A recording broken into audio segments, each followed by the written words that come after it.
Hi. Is there mic? Ready. Hi.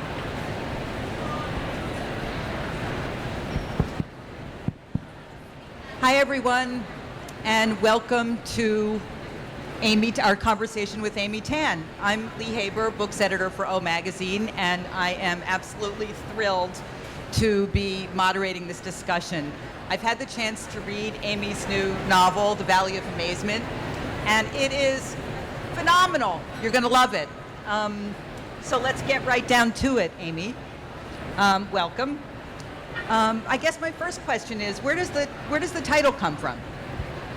I actually saw a painting in a museum in Berlin. It was called The Valley of Amazement, and it was a scene in which I couldn't tell whether it was dawn or dusk, a valley, mountains, and it gave me a sense that I was going to go into this place not knowing. I loved the intrigue, the ambivalence of what the meaning was, and I knew I'd use it for something later. Well, I love the title. It's been several years since your last book, right? Several, that's kind.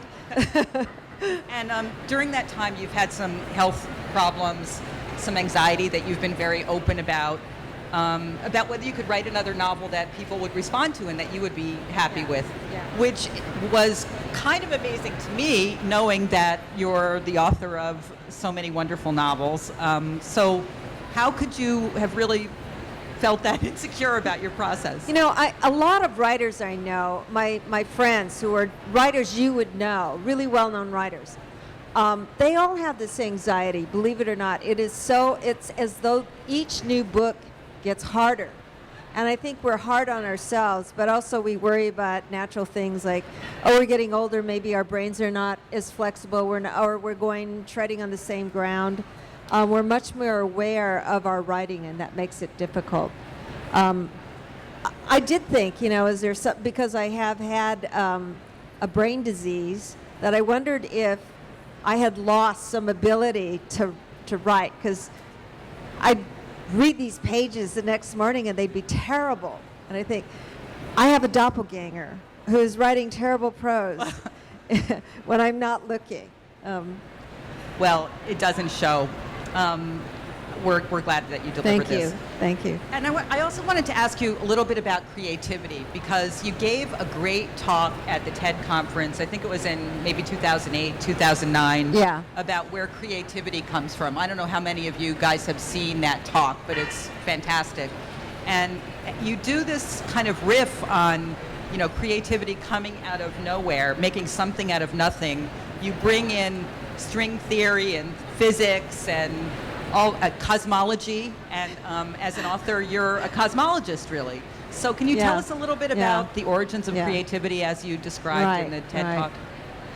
I think the origins come from childhood to begin with, and wondering how things happen, why things happen, and who are you, and how did you become the person you are. And as experiences happen, this question reverberates again and again. So when I used to wonder, why did I get the mother that I got? Why wasn't I born all American and not Chinese? Why do I have to listen to this person with these expectations? Another was when my father and brother died. Why these tragedies? How did this happen? So, they died in the same year, right? They died in the same year. It was brain tumors. And by asking these questions, you're imagining answers. And I think a lot of that has to do with growing a source of stories. The other is you tend to wonder, is there anything in your brain that's different? Do you like words better? Or do you have, people think you're born with some facility in your brain for creativity. And I don't know if that's true, but what I do think is that writers are able to jump more from an association from one thing to another, an experience to another experience, an experience to a metaphor or something like that. So there is a flexibility, whether it's practiced or ingrained. I think that's part of it. I know probably a lot of your fans know this, or a lot of your readers know this already, but your first novel was published when you were 36 or 7, right? 37, yeah. 37. And before that, you were a technical writer, or I was a business writer for companies like AT&T, and then when they broke up in 1984, then I had a lot of other clients, telecommunications clients and business clients. But so you were writing short stories for a long time before you... I was writing short stories 2 years before I got my book sold. And I was writing those stories for myself because the writing I was doing for business was not anything I felt was my passion. But I had great clients, I was making a lot of money, and I just needed to do something for myself. My meaning, asking this question again, how do things happen? You get to decide. You're the cosmologist in this. Yeah. You are the holder of the universe and deciding all of the causality that goes on. Well, it's easy to find a through thread in all of your books, I think. And in this book, you actually gave me some information about the backstory, the story behind the story, which was fascinating to me. And one of the things you talk about is something called Lehai. Is that correct? Oh. L-I-H-A-I? Lehai. Lehai, Yeah. which is a word used to describe women in your family who do what it takes, to get by, who have unusual persistence and a bit of a temper. Yeah. And I would say that that's true for Lulu, and it's true for Violet, and it's true for most of the characters in your novels all through. So could you kind of tell us a little bit about Lehai? A lot of people called my mother Lehai. Are you anybody Chinese who speaks Chinese Mandarin knows what Lehai is? Lehai. So you say somebody's Lehai when you're kind of saying, well, they're really kind of bitch kind of thing, or they're Lehai because they really have the strength to barrel through something, and they're going to accomplish it. My mother was both. She was Lehai. Or if you had a bad temper and you just didn't give up on something and you were a child, they might say you were Lehai. So it was good and bad. It was a good and bad description. And every single woman that I know who comes from Shanghai or who is the daughter of a Shanghainese woman is Lehai. And you have to wonder, what is it about Shanghai or the people who came from that place that made them so Lehai? Very aggressive sometimes today in business, very successful for that reason. There are other women from China, different areas who are Lehai as well, but I just find it very interesting that the really, really Lehai ones are from Shanghai. Well, and really, so many of your characters are, they're rebelling against their parents. They're rebelling against tradition, which is such a universal theme. Yeah. I found out, that I had this story told me about my grandmother, and that she was supposedly a very old-fashioned traditional woman. She stayed at home. She seemed to sound submissive and tragic. And then I found out she truly was Lehai. And that made sense to me because she had to been that to give that to my mother, to give that to me. And I do think, I've been told both in good and bad ways that I'm Lehai. So. Well, you're strong. I'm strong. You can ask my husband. I think he'll agree that I'm strong. Some of the main protagonists in your new novel are courtesans living in Shanghai. One is American, and her daughter is half Chinese, half American. And you told me that in part the inspiration for this story was your grandmother and the 10 beauties of Shanghai. Yeah. I think our audience would like to know more about that. Well, as I said, there was a story about my grandmother and how she was, and I discovered that was a myth. I was at the Asian Art Museum in San Francisco to see something about an exhibit on Shanghai, and they had a poster or some paintings of courtesans in the early 1900s. And it said that they were very influential in bringing Western culture to Shanghai. And I thought, great, really strong women. They were in this profession, but they were incredibly influential.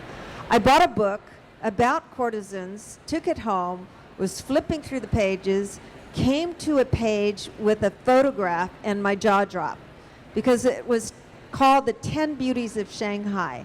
And they were courtesans of 1910 who'd won a beauty contest. They were wearing the identical outfit my grandmother was wearing in my favorite photograph of her. Very specific, and I read, in fact, in detail what this costume consisted of. So right then, this story of my grandmother started falling apart. Not that she was a courtesan, but there was something about her, a mystery that was much more than just the tragic woman who stayed at home. I subsequently found more photos, took this magnifying glass, and these were even more compelling in that direction. She might have been a courtesan because they were like this, you know, and hand on hip. More telling was that they were in a Western photo studio. Excuse me. And that was a place no woman went to except courtesans. Wow. Very saucy. Well, okay, so much of the book does take place in what is essentially a high-class house of prostitution, courtesan's house, which means there's a lot of sex going on. But you've been told in the past that you don't write sex scenes well, right? I had a writers group early on who said, "Oh, you write terrible sex scenes," so I would take them out. And I'm a little self-conscious too, because I know I've had readers who assume everything I write, even though it's fiction, that it's autobiographical. You know, I've had people say, "Well, how are your children?" You know, I don't have kids. Or, you know, "When did you divorce your husband?" "Well, I didn't divorce my husband." So I knew. When were you a courtesan? Yeah, I know. When were you a courtesan? Well, it doesn't help. I was in a band and I wore this dominatrix outfit, you know, so they're going to think that I do all these kinky things. And they look at my husband and say, "Oh, lucky you." So I knew that if I wrote these, there'd be some people imagining that I was the person who had done these things. So it always stymied me. But now I had a setting where I did have to, obviously I had to include that. And how did you draw on your editor? I was allowed to see some sort of very racy emails between you and Dan. Yeah. Well, I was afraid that I would write something really cheesy. And so I told them, save me. Do not let me write something cheesy or unreal or too salacious or too timid. And we went back and forth in talking about what that meant. At one point, I had a change of heart because I had vulgar words in there that I felt they were true, authentic. But I decided they stop people. And I shouldn't say what those words were. The C word. The C word, the F word, the this word, the that word. And I sent an email to my editor. I said, "I have second thoughts." I said, "I don't want to use those words, and we're going to have to go through the entire manuscript and to decide what to do." So instead of using those, I said, "What are the alternative words for that word, you know, for the C word?" And then I went through, well, it could be this, it could be that, that's too coy, that's too clinical, that's too, and it was actually this email exchange goes on for like it's hilarious. It's hilarious. It's maybe censored. One day you'll publish it. Yeah, censored email. Well, speaking of that, I just like to ask what an editor contributes to the process, because I know you lost your editor, your first editor, Faith Sale, who was so wonderful. And for a while, you didn't really count on an editor. Right. You just couldn't reconnect. But so what does an editor bring to your process? Well, an editor teaches you what's going on in your writing and draws out also what is really in you and that they know is in you.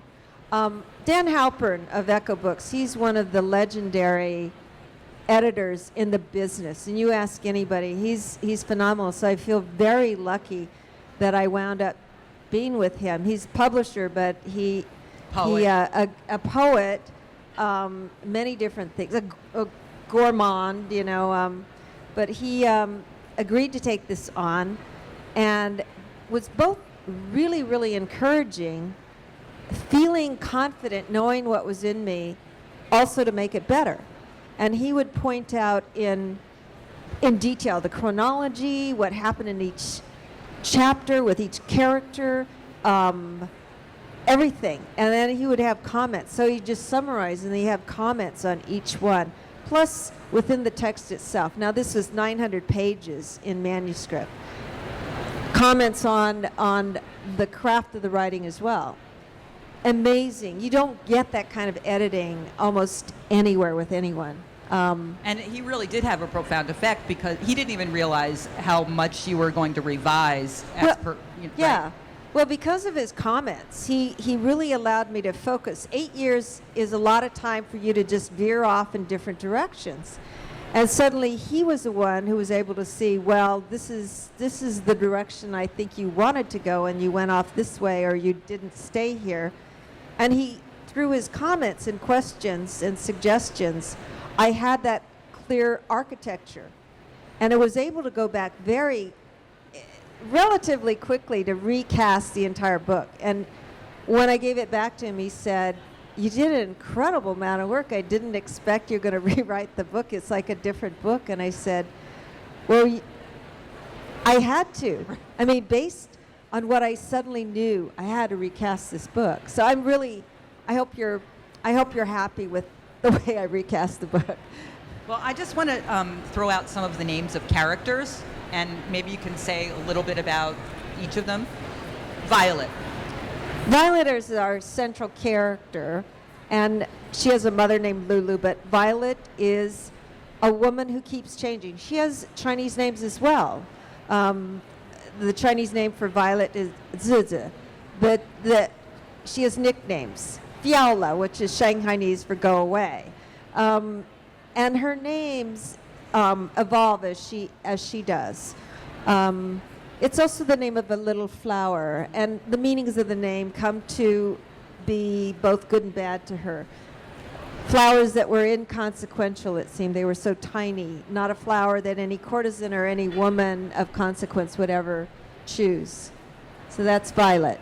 And then Lulu, who's Lulu American, also very has rebellious. Lulu is a rebellious girl who was an American girl who grew up in San Francisco from a white family, a privileged family of free thinkers who are very eccentric. But she's gone through different iterations of name: Lucretia, Lucia, Lulu. And it reflects their circumstances, in China and growing up, and who they want to call them a particular name. What about Cracked Egg? Cracked Egg is a gatekeeper. No one knows how he got his name because he's incredibly competent and clever and smart, and he's a guy who could have been a CEO of a company. But by circumstances of birth, he is a gatekeeper, but very important in the business of the courtesan house. And I think one of your favorite characters is Magic Gourd. Magic Gourd, I love Magic Gourd. She is a former courtesan, now the attendant, like the business manager of Violet. And she's not very educated. She's had a rather tragic life in the way of love. She offers all the advice to make sure that Violet is a successful courtesan. And you think it's just a business deal, but she really has a care and a concern for her as a mother figure to Violet.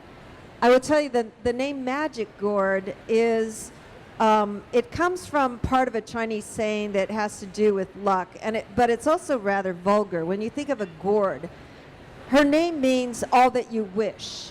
And she takes on the name in a pragmatic way, saying, now I've come to the end of my career and I will do all that you wish. And that's actually a very magical thing about the novel, because you don't really expect that Magic Gourd is going to play such a large role. So how did that come about? I mean, she and Violet become inseparable. But yeah, as a very young child, Violet says Magic Gourd is their only friend because Magic Gourd was very tolerant of her. She runs into her again, and they are linked together. Their survival really depends on each other. But more than that, Violet is looking for trust and love, and here's this woman who she just considers her the sidekick. Right.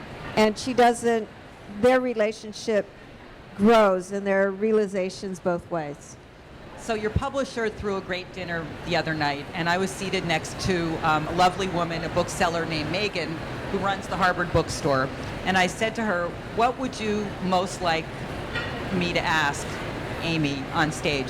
And she said, I'd really love to know what the older, wiser Amy would tell her younger self. Wow. The older, wiser Amy would say, But you're not an auntie yet.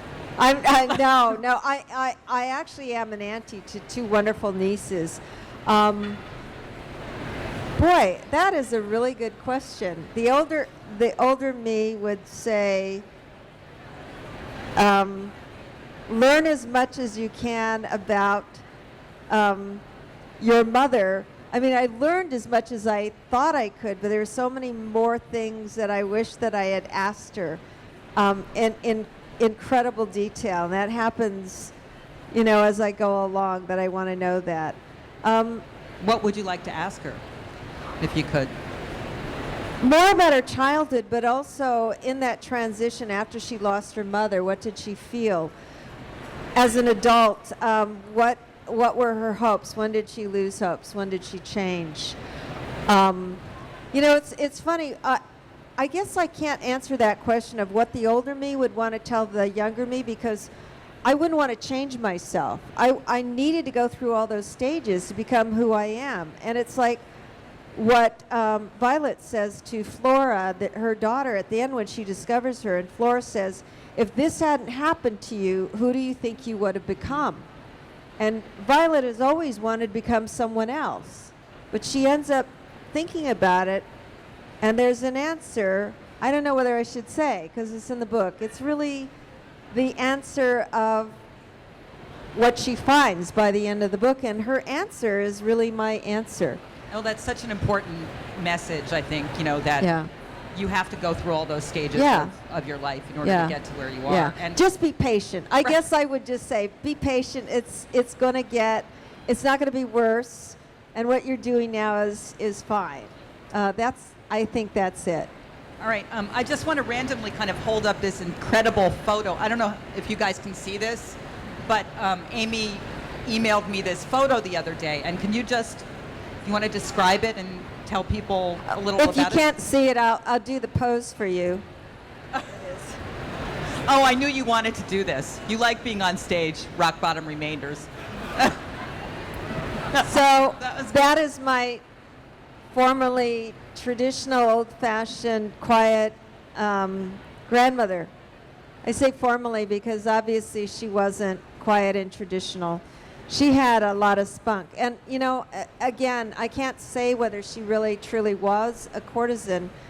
There was so much evidence. I went on a mystery journey looking for clues as to who she might have been. But I love And courtesans, by the way, weren't like just prostitutes. I mean, the courtesans of Shanghai had a lot of they had a lot of influence. Not only that, these guys really did have to court them, maybe for a month with a lot of gifts, and they might not have been chosen. There might have been 5 men who were courting them. They got to decide. And there was a lot written about courtesans who fleeced male customers.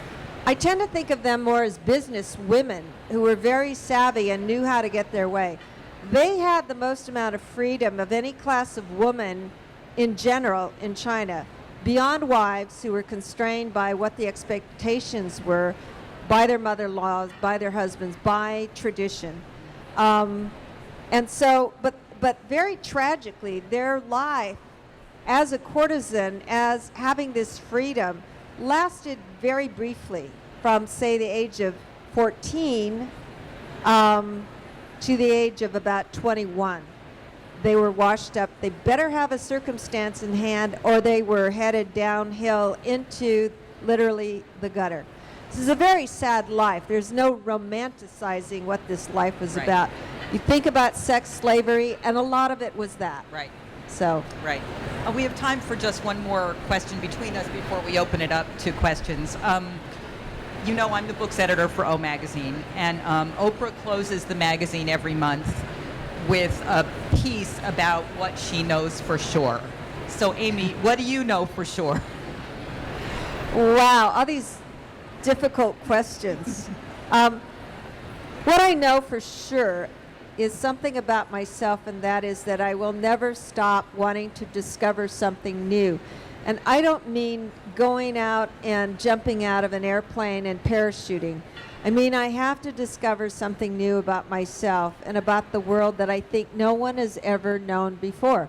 That may not be true, but I have to have that feeling, especially when I write. And I feel that more strongly the more I write, and that is what the meaning of my life is, to have that, because I in contemplating what I know, I discover that. Now, the other thing that is part and parcel of that is nothing is for sure. Nothing is an absolute. That what you believe is true for that moment and for that period, and it could transform. So that's my two-parted for sure. Great. Well, thank you Thank very you. much.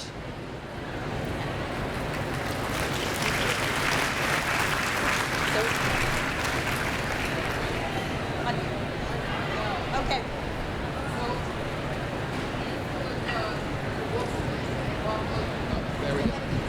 So do you feel that when your books have been made into films, that you've been happy with the results, and are there films that you'd like to see being made of certain books, and you have ideas about how they should be made and who should direct them and who should act in them, including yourself?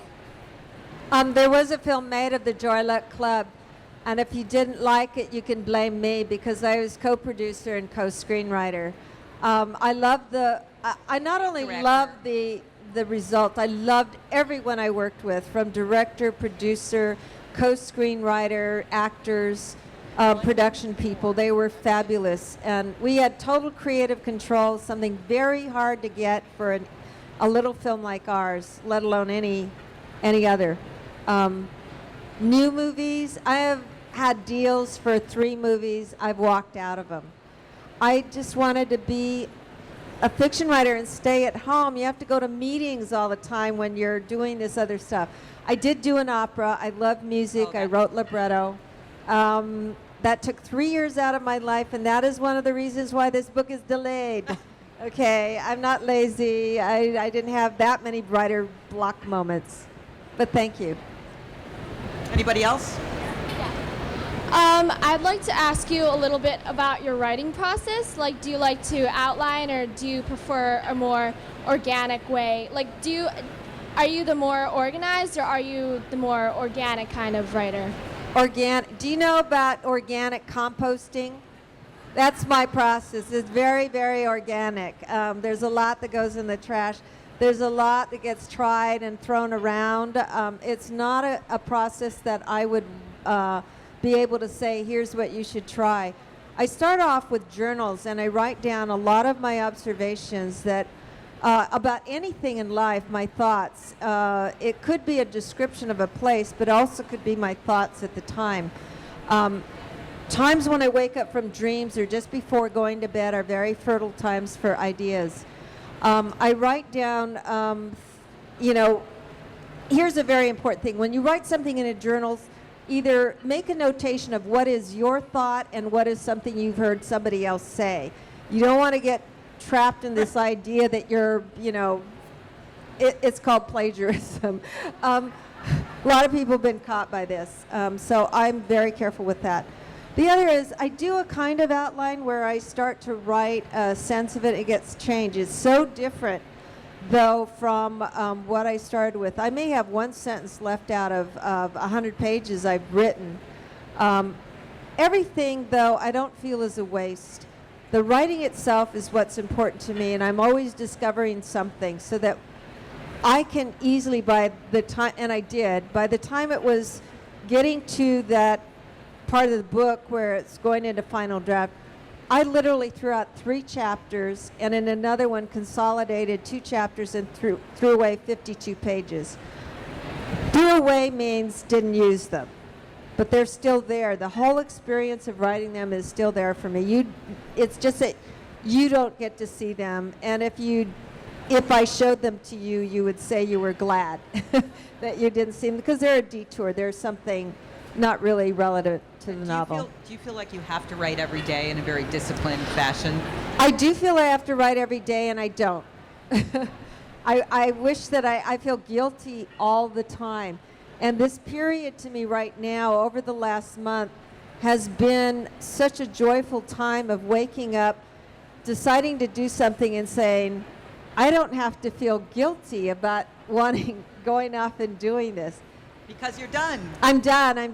But, I'll allow myself that amount of time. But I've already started doing some other things. It's just not the severity of a deadline, the one that I had with this book.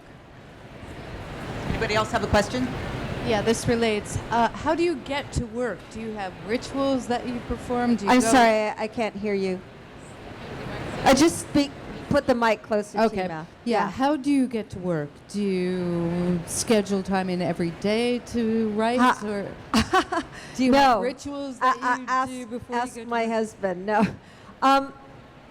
I tend to work late at night, and what I mean by that is I work till 4 or 5 in the morning. And then sometimes I'll get up at 10. I usually get about 4 or 5 hours of sleep a night. That's when I'm working, but also that tends to be true in general in my life.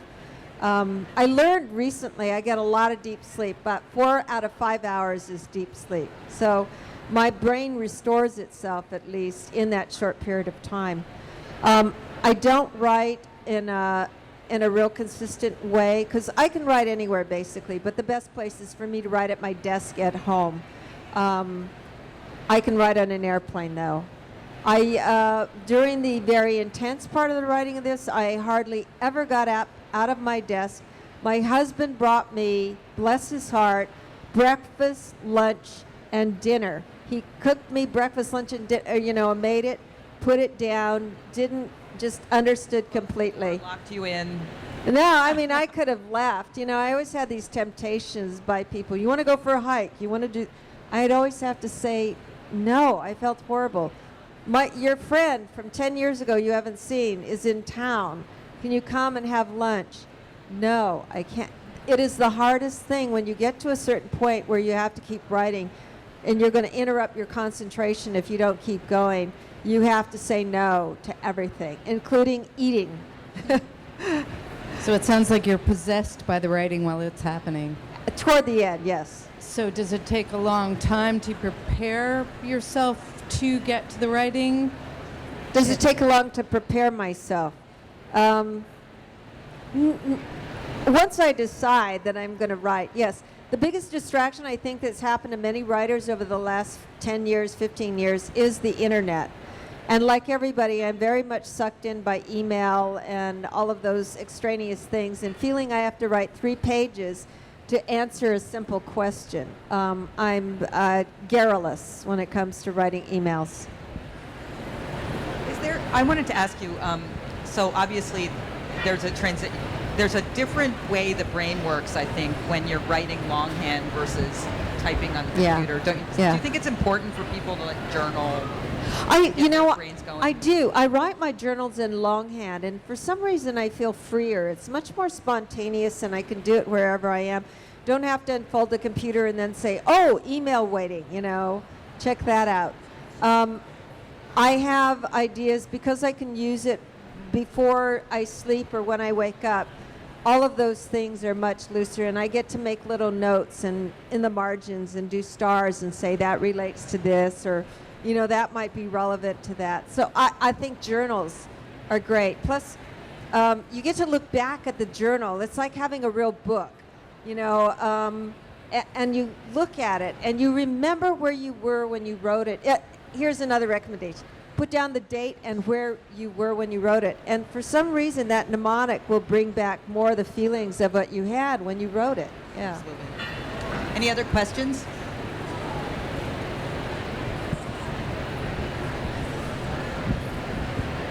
Hi, you write a lot about with very heavy emotions and very heavy themes. Do you have any way to keep that from weighing on you and on your soul and on your mind? Writing about Heavy themes. heavy things. Keep it from weighing on you. They're just things that I think about, which is life and love and what's real and truthful and honest and relationships. What's fascinated me over time is how is the past still with us today? So who your great-grandmother was, how did it get transmitted from your grandmother, your mother to you? And that to me is not heavy, it's just fascinating. The heaviness, though, does come when you write about death, tragedy, but that's all around me as well. And I think it's important for me to know what the feelings are, know what the loss is about. Somebody said once, after my father died, they said, don't be sad, or you'll not be as sad, or think about the good times. And I think that's true, that you have to do that. But on the other hand, I wanted to experience the profundity of sorrow, because to me it was almost remembering also the emotions of what that person meant to me. On the other hand, I don't stay in it. It's not. I think it becomes for me indulgent. And you have a sense of humor. Your books have a sense of humor. The heavy subjects, I always have a sense of humor. My mother had a terrific sense of humor. It could have been, when she had Alzheimer's at the end of her life, when she could barely talk, she retained her humor. We went to see my niece ice skating, and in a competition, and I was wheeling her out, and I said, hey, Mom, why don't we go ice skating? And all of a sudden she had this brief amount of clarity, and she looked at me, she said, next life. She was hilarious. Anybody else? Yes.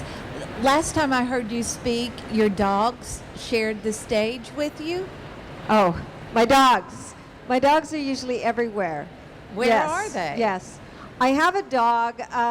He's a puppy. He's at home.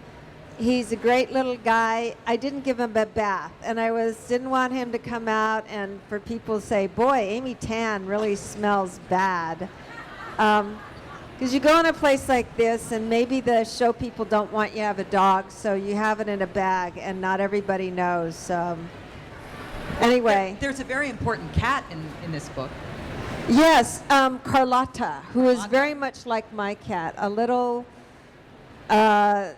attached to one person, but other people, they were afraid. If they just looked at her, she was... Rightfully so. Yeah, and she leaves a mark on a character that becomes an important mark. Yep. Comes up over and over again, and is what ties a relationship together in a way, a symbol of what ties them together. Any other questions? Question? Right. Question?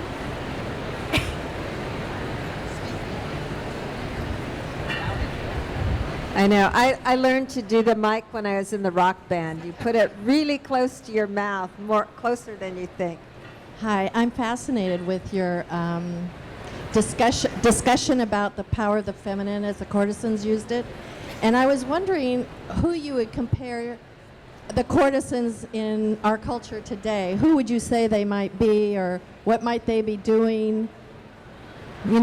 Because those women use their power of the feminine to influence outcome. And I think they would be businesswomen. Yeah, very that's what I was strong thinking. businesswomen who knew how to negotiate and had very profound understanding of the psychology, or what you would call the marketplace. Right. But they were very much in tune with the psychology of men and their romantic selves, their illusions of themselves, of what their ideal self was. So they would be businesswomen, I believe, or psychiatrists. Yeah. Thank you, Amy. Amy, there's a lot of, there must have been a lot of research involved and travel involved in writing this book. Yeah. How important is travel to your process these days? I love to travel, and it's in part I do it because I just love it. But I went to places. The setting for Moon Pond Village was based on my going to the most remote province in China, up until a little mountain village, to visit a man who had been banished into a little cow shed for his father having burned down a fifth of the village. So that led me to Moon Pond. The story is not about that, but it took me to the setting and all the feelings of going up there. A lot of dislocation is important. Being yanked out of what you're comfortable with and thrown into something new, and suddenly you ask yourself, who am I here? How do I get around? What do people think of me? And ironically, people would think, oh, when I'm in China, second to being in the United States, that is where I would feel more in my skin. And if anything, being in China reminds me how American I am. Not quite to the degree it did 20 years ago, because China now is so modern. But still, a number of the assumptions that one has about being an American, your rights or what your concerns are not those of a Chinese person. It's just they look at you like,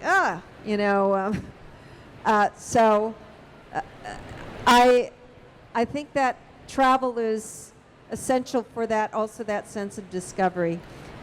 For my birthday, last year, I had a very big birthday. I turned 60.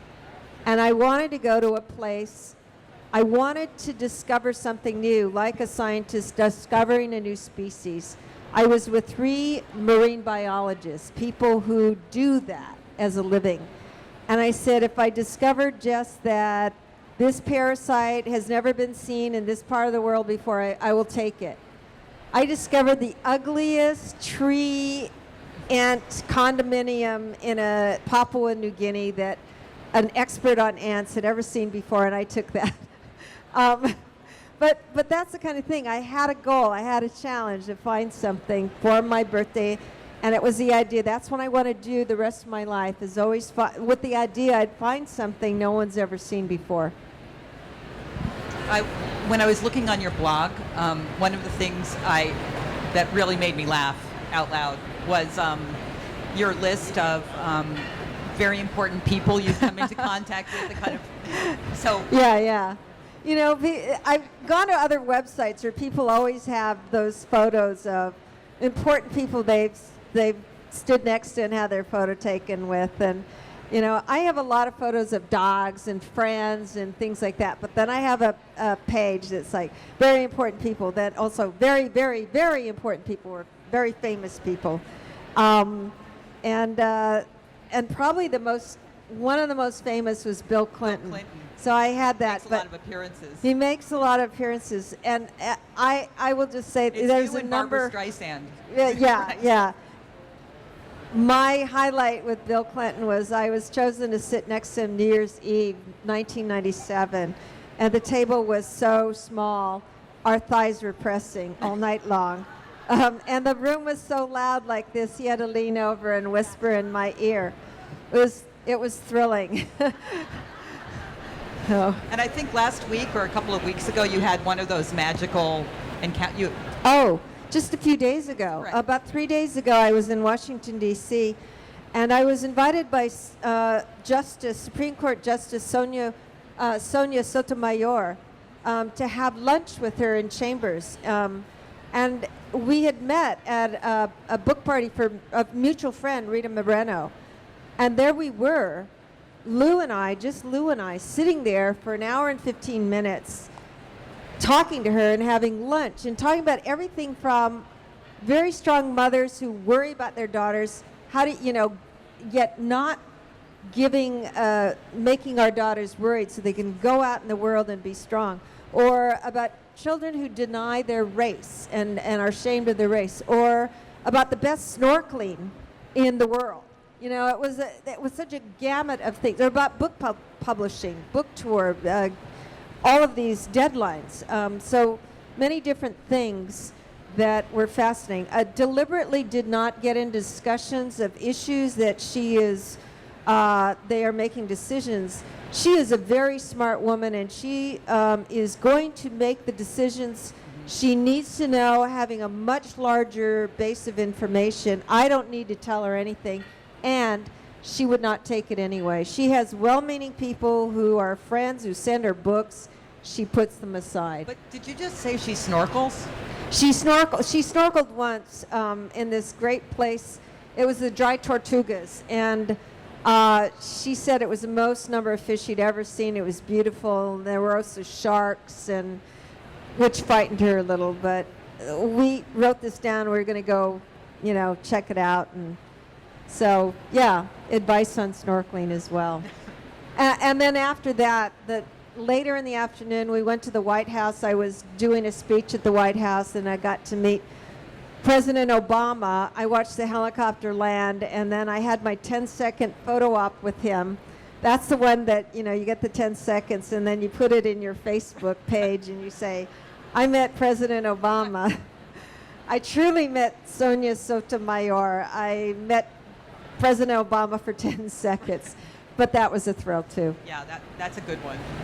We have time, I think, for one last question. Sir? Wait. Thank you very much for telling us fiction writers to go to the places that we want to write about. You know what Orwell said about the physical memories, the sights, Yes. the sounds, the smells, the surfaces of things. Can't do it without it. Now here's the question.